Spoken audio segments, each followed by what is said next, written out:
নমস্কার বন্ধুরা, আমি অনুশ্রীর হোম লাইফে জানাই তোমাদের সকলকে স্বাগত। তোমাদের সাথে নিয়ে চলো একটা নূতন দিন শুরু করি। আজ হলো এক বিশেষ দিন।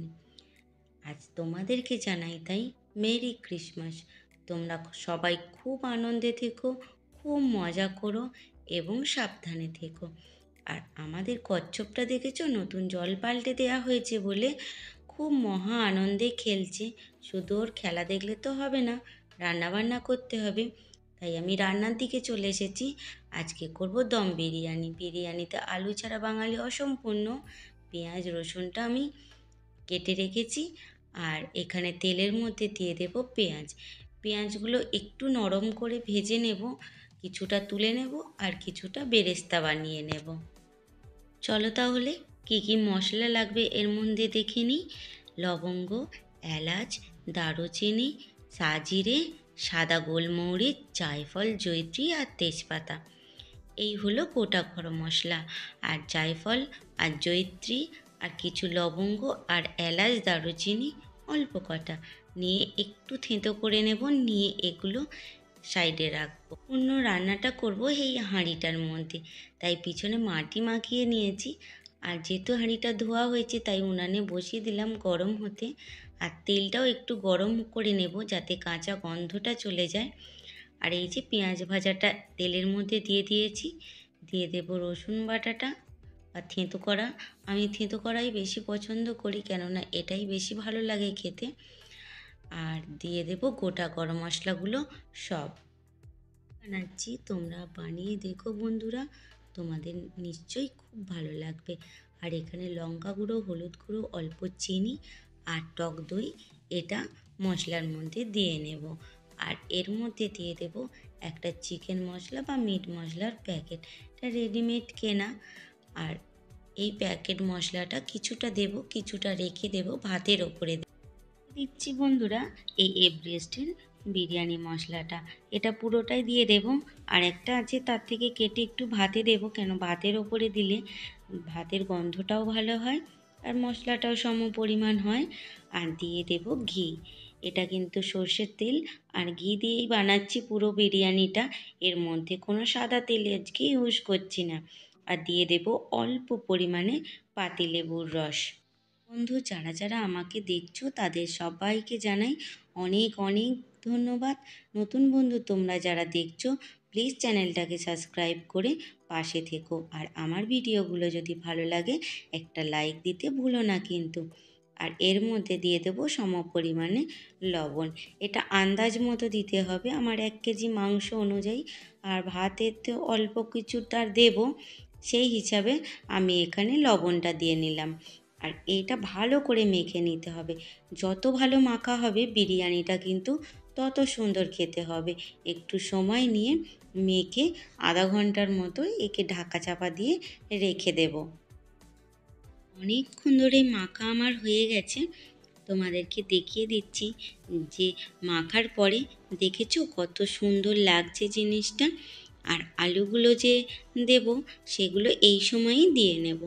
তোমাদেরকে তো বললাম যে আলু ছাড়া বাঙালিদের বিরিয়ানি অসম্পূর্ণ, তাই কয়েক টুকরো আলু ভেজে এর মধ্যে একসাথে মাখিয়ে রেখে দেব। বন্ধুরা নিয়ে নিয়েছি আমি এখানে বিরিয়ানির চাল। এটা আমার 1 কেজির একটু বেশি আছে।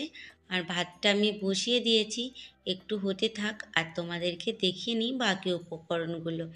এই যে বেরেস্তা আর ধনেপাতা একসঙ্গে কেটে রেখেছি। আর এই যে এর মধ্যে দিয়ে দেব এবার একটু গোলাপ জল। আর এটা হলো কেওড়া জল।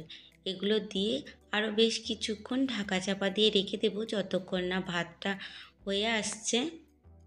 যতক্ষণ রেস্টে থাকবে ততটাই খেতে ভালো হবে, ততটাই ভালো হবে। ওপর থেকে দিয়ে দিয়েছিলাম একটু কাশ্মীরি লঙ্কা গুঁড়ো যাতে কালারটা ভালো হয়। আরও একবার নাড়াচাড়া করে নিলাম। আর এই দেখো আটাও মেখে আমি রেডি করে নিয়েছি। ভাতটা আমার হয়েই এসেছে। এবার দিয়ে দেব পরিমাণ মতো লবণ। ভাতটা ছেঁকে সঙ্গে সঙ্গে এটা সাজিয়ে নিতে হবে।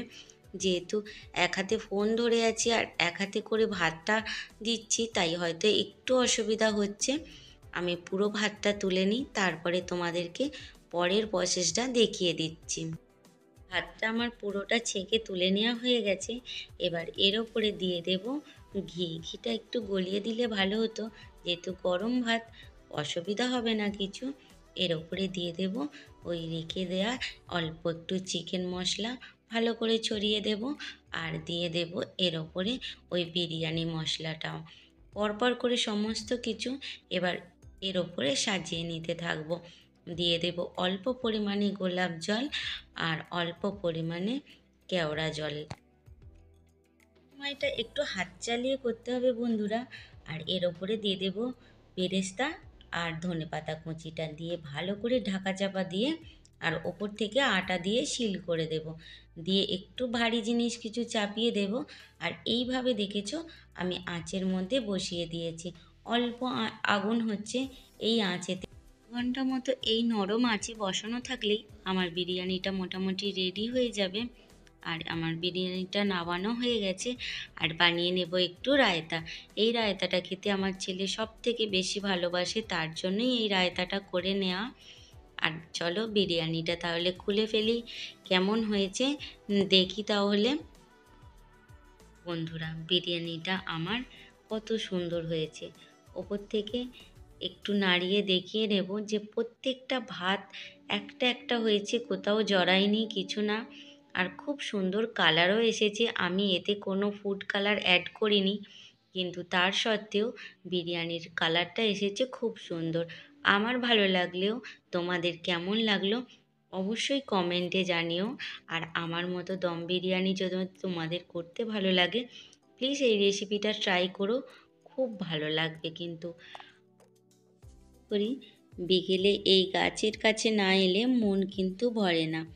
মাটির মধ্যে দিয়ে দিচ্ছি একটু সার। আর এই যে পলি ব্যাগগুলো ছিল তোমাদের মনে আছে, গাছ এনেছিলাম, সেগুলোতে মাটি ভরে কয়েক টুকরো রসুন দিয়ে দেব। এগুলো যখন রসুনগুলো ছাড়াচ্ছিলাম দেখলাম কলা হয়ে গেছে, তাই এনে বসিয়ে দিলাম। আর আমার গোলাপ গাছটা কত সুন্দর গ্রোথ করেছে দেখেছো বন্ধুরা। আমার পিটুনিয়া গাছগুলোতে প্রায় সবেতেই ফুল এসে গেছে, কিন্তু কি বলো তো, প্রায় কালারগুলো সবই সেম এসেছে। কোনোটা হয়তো একটু ডিপ, কোনোটা হয়তো একটু লাইট। মাছটা দেখতে পেয়েছো বন্ধুরা, এইগুলো গাছের প্রচুর ক্ষতি করে। এই যে প্রচুর ক্ষতি করে গাছে। হ্যাঁ দেখো বন্ধুরা, এইটা খালি একটু আলাদা হয়েছে, বাকি সব দেখছি একই কালারের ফুল হচ্ছে। এটাও তাই, একটু গাঢ় হবে হয়তো ফুলটা, কিন্তু একই ধরনের কালার, আর অন্য কিছু হলো না। দেখো কত সুন্দর লাগছে না দেখতে, খুব ভালো লাগছে বলো। দেখো বন্ধুরা, প্রতিদিনের মতো আজকে আমি হাঁটতে চলে এসেছি। আর আকাশটা দেখো একদম সন্ধ্যা হয়ে এসেছে, লাল হয়ে রয়েছে, এই মাত্রই সূর্য অস্ত গেছে। আর চারিদিকটা কুয়াশায় আস্তে আস্তে মুড়ে আসছে। আমাদের গ্রামের পরিবেশ এরকমই হয়, সকালের দিকে মনে হয় যেন কুয়াশায় ঢাকা দিয়ে দিয়েছে, চাদর গায়ে দেয়া। আর বিকেলের দিকেও এইভাবে চারিদিকে যে কুয়াশায় আচ্ছন্ন হয়ে আসছে। আর ওই যে দূরে আমাদের গ্রামের শ্মশান, যেখান পর্যন্ত প্রতিদিনই প্রায় হাঁটতে যাই আর তোমাদেরকে দেখাই। চলো বন্ধুরা, দেখা হবে আবার নতুন একটা দিনে নতুন একটা ব্লগের সাথে। ভালো থেকো, সুস্থ থেকো। আজ আসি কেমন।